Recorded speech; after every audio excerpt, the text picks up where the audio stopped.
Spurgeon dijo: estamos completos sin ayuda de ceremonias judías.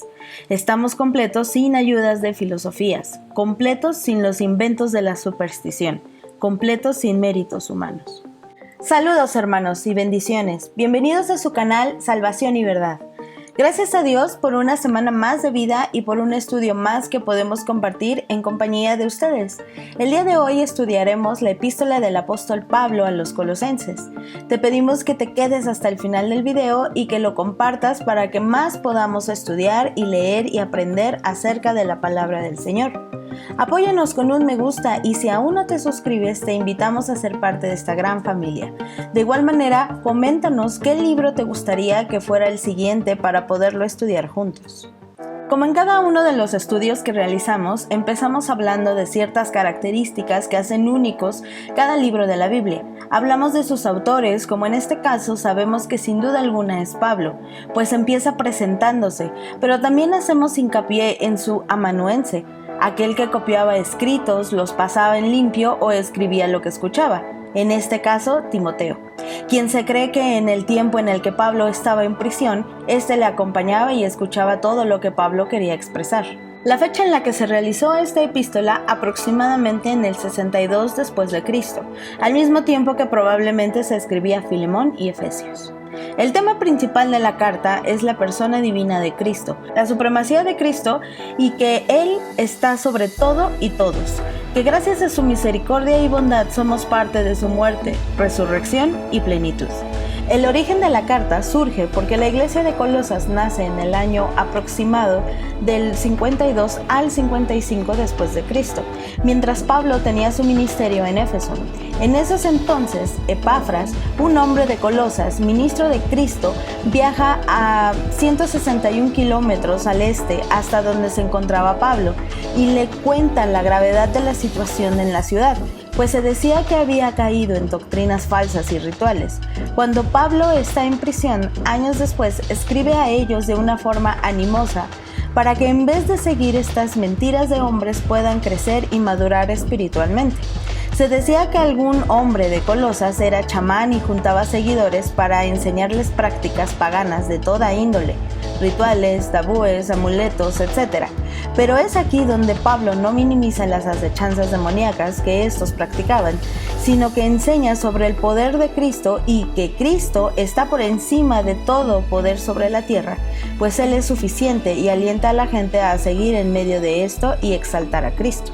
La forma literaria de esta carta es como en casi todas las de Pablo, pues tiene saludos, agradecimiento a Dios y la oración, seguida de una exposición teológica maravillosa, ya que en su discurso o polémica acerca de las prácticas del enemigo, escribe de una manera elegante y persuasiva.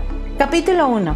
Pablo se presenta como el apóstol de Jesucristo, porque sabe de la misión y responsabilidad que este título le da, ya que el propio Señor resucitado le comisionó la función de apóstol por la voluntad de Dios, pero también relaciona con el saludo a Timoteo como en otras cartas, y pide paz para los hermanos de Colosas, esta paz que tanto necesitaban, pero también les agradece por su fe desde el pasado, su amor hacia los hermanos y la esperanza que es Cristo mismo.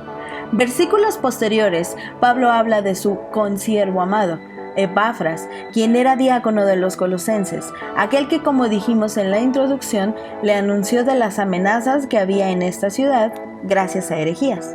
A partir del versículo 9, Pablo eleva una oración que agradece a Dios, lo alaba, adora y exalta a Jesús, pero al mismo tiempo pide conocimiento. Esto debe entenderse como madurez y sabiduría, ya que necesitaban una transformación del Dios Todopoderoso para que dejaran de escuchar las mentiras de los hombres y tuvieran una renovación ética y moral. De esta manera podrían actuar de buena fe. Esto los llevaría a conocer más a Dios, pues la sabiduría que Dios da trae paciencia, fortaleza y perseverancia. Pero el apóstol da un distintivo cristiano, el sufrimiento con longanimidad, o sea, aquel que tenga gozo sin haber tenido sufrimiento, entonces está vacío. Los versículos 12 al 14 nos explican que Dios nos hace aptos para participar con Él, nos da capacidad, pero de la misma forma nos hace dignos. ¿No es esto maravilloso? Pablo habla de un contraste tremendo. Habla de luz, esta luz que solo puede venir de Dios, en contraste de las tinieblas, una esfera mala que hace alusión a Satanás, donde ya no pertenecemos. Ahora somos hijos de la luz de Jesucristo, quien nos ha dado lo que nadie podía, el perdón a todos nuestros pecados, y nos ha permitido ser parte de su familia, la llamada escatología cumplida. Pues con la resurrección en Cristo somos convertidos y trasladados al reino futuro con nuestro Salvador. Moody escribe una idea grandiosa al decir que Jesús no solo es el mediador de la creación, sino es la meta de todo el orden creado. Hagamos hincapié en el versículo 15, y esa es la manera tan poética y hermosa de la cual Pablo exalta y elogia a Cristo en relación con la creación y la redención que nos ha dado. Muchos teólogos creen que se basó en un himno de los primeros cristianos, y de esta manera tan única trae un aforismo más: Jesús, el Señor, es el creador de todas las cosas que están en el universo y que han sido creadas.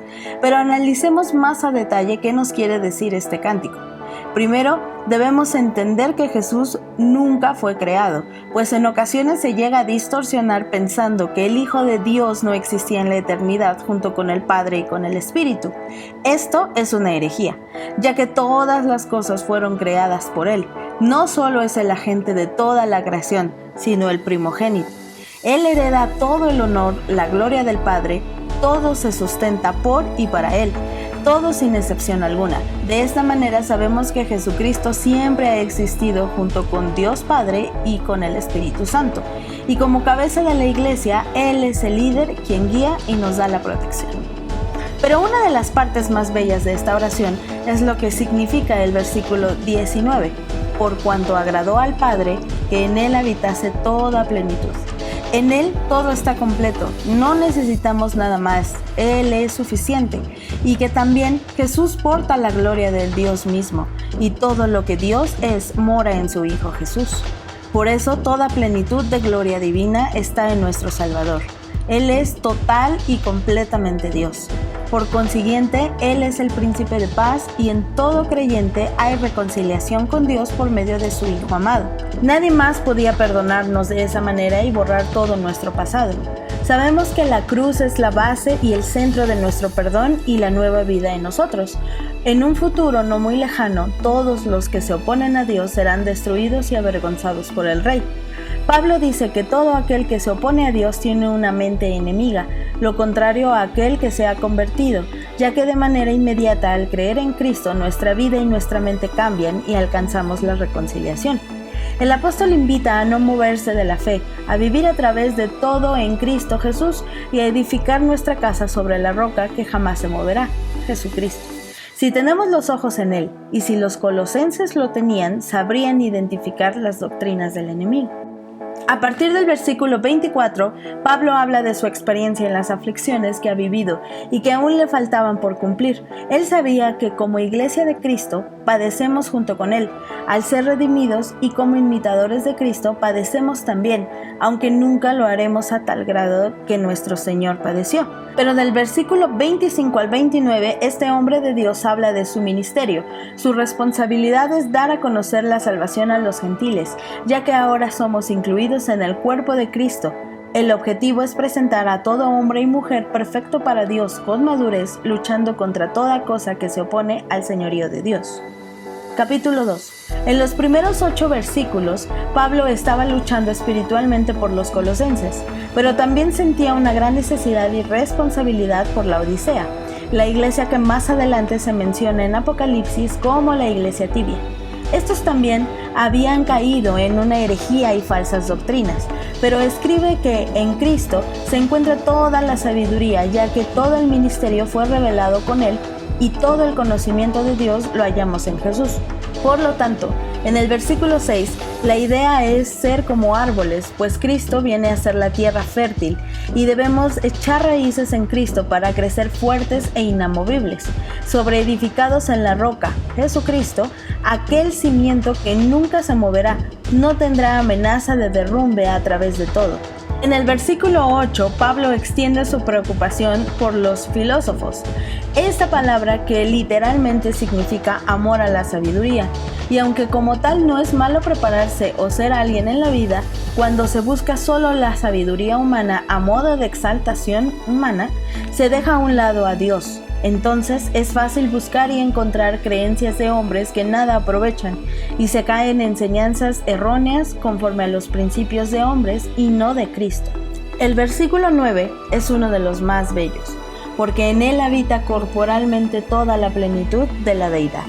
Ya habíamos dicho que Cristo es Dios y tiene completamente la deidad de Dios en él. Y si en Jesucristo hallamos toda la plenitud de Dios, ¿para qué buscar alguna otra enseñanza o doctrina diferente?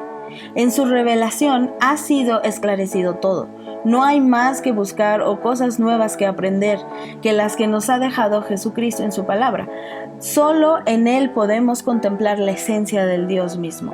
Jesús nos ha dado autoridad en Él. Estamos completos y los poderes demoníacos no pueden contra uno. Solo por el nombre que es sobre todo nombre. Y no por nosotros, por obras o por lo que seamos santos, sino porque Cristo habita en nosotros. Estamos completos. Spurgeon dijo, estamos completos sin ayuda de ceremonias judías. Estamos completos sin ayudas de filosofías, completos sin los inventos de la superstición, completos sin méritos humanos. Versículo 11. Trata sobre no una circuncisión de manos humanas, es decir, no con la cirugía física como el rito judío que se le hace a los niños, sino habla de una forma espiritual al morir en Cristo. También hemos muerto, morimos en nuestra vida antigua, a lo que éramos, a la ley, a todos nuestros pecados. En el versículo 12, todos compartimos un mismo bautismo en nuestro Salvador. Somos identificados, ahora estamos unidos a Él y entre nosotros como iglesia. Ahora todos tenemos un mismo espíritu y esta unidad nos hace un solo cuerpo. Ahora bien, si hemos muerto y resucitado con Cristo, debemos dejar el mundo atrás. Jesús clavó nuestra deuda en la cruz, la pagó y exhibió a todas las fuerzas demoníacas avergonzándolas en la cruz, teniendo un glorioso triunfo sobre Satanás. Sabiendo esto, el cristiano no debe tener miedo, pues Él ya los ha desarmado. Los versículos del 16 al 23, Pablo enfatiza que ahora somos nacidos de nuevo. Por lo tanto, la ley quedó atrás junto con el legalismo y los rituales. Estos ya no deben formar parte de nuestra vida. El creyente ya no debe ser condenado por nadie, o por seguir una ordenanza o calendario religioso, o porque coma o beba algo como la carne de cerdo, o por la carne que se debe dejar de comer en ciertos días. Cristo nos ha liberado de todo esto. Más bien, lo que el creyente necesita es reconocer y vivir sabiendo que Jesucristo es la cabeza y solo a Él debemos servir y vivir como Él quiere que vivamos, siguiéndole y teniendo amor genuino para nuestros hermanos, no siguiendo tradiciones o pensamientos de hombres. En este aspecto, el creyente guarda el bautismo y la cena del Señor por obediencia, para identificarnos y para recordar su muerte, no para obtener mayor mérito, pues nada es por obras y mucho menos la salvación, como se ha dicho anteriormente. Así que el ascetismo no concuerda con la vida cristiana, esa práctica de llevar el cuerpo más allá de lo que aguantemos en torturas. Reprimir la carne no hace más santo a nadie, tampoco ocuparnos de cómo vestiremos, comeremos o beberemos. No se trata de una religión, ni que alguien nos condicione a hacer como ellos quieran para tener a Dios, sino tener amor y sed de Cristo en nosotros. A.T. Robertson dice: el amor hace fácil la elección, el amor hace hermoso el rostro del deber, el amor hace dulce mantenerse por Jesucristo, el amor hace libertad de servicio de la bondad. Gracias por quedarte hasta el final de este video. Esperamos la próxima semana, si Dios lo permite, traer la segunda parte de este estudio. Te esperamos. Dios te bendiga abundantemente.